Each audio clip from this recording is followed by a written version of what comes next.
আসসালামু আলাইকুম। আমি আপনাদেরকে আজকে দেখাবো কিভাবে টেন্ডার রাউটারের ফার্মওয়্যার আপডেট করতে হয়।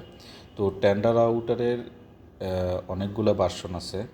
তো আপনি এক্সিস্টিং আপনার যে ভার্সনটা সেই ভার্সনটা আপনি ডাউনলোড দিবেন, তারপরে আরেকটা হচ্ছে আপলোড করবেন, তারপর রিবোট করবেন। তো সেক্ষেত্রে আমরা আজকে যেটা করব সেটা হচ্ছে আমার টেন্ডার রাউটারের মডেল হচ্ছে টেন্ডার AC1200। তো আমি দেখেন এখানে 3টা স্টেপ দেখাইছি। তো এটা আমি ডিসক্রিপশনে দিয়ে দেব। তো যে বিষয়টা হচ্ছে সেটা হচ্ছে প্রথমে আপনি যে আপনার এক্সিস্টিং রাউটারে ঢুকবেন, অ্যাডমিনিস্ট্রেশনে যাবেন, গিয়ে দেখবেন যেখানে দেখেন এখানে ফার্মওয়্যার ভার্সন এটা আছে 02, 03, 01, 108। এটা এখন আপনি কোথা থেকে ডাউনলোড করবেন? এটা করবেন টেন্ডার সিএন থেকে। টেন্ডার সিএন থেকে ডাউনলোড করবেন।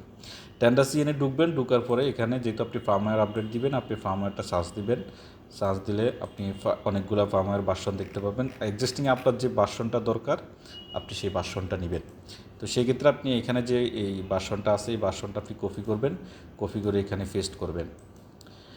পেস্ট করার পর দেখবেন আপনি এই ভার্সনটা পাচ্ছেন 02, 03, 01, 108। আপনার সাথে মিলিয়ে দেখবেন আপনার রাউটারের সাথে যে 02, 03, 01, 108 আছে কি না।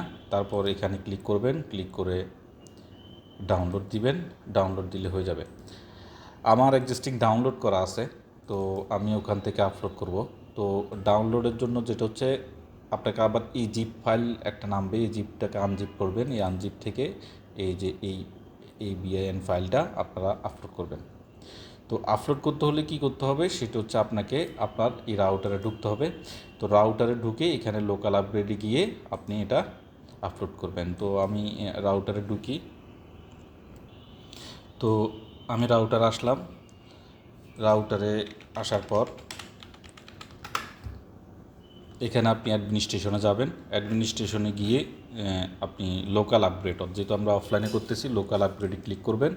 ক্লিক করার পর ডাউনলোড আপনি ওই যে ফোল্ডারটা দেখিয়ে দিবেন যেখানে আপনি ফোল্ডারটা সেভ করা থাকবে, অর্থাৎ যেটা আপনি ডাউনলোড করছেন ভার্সনটা, ওখান থেকে এটা ওপেন দিয়ে আপলোড করে দিবেন।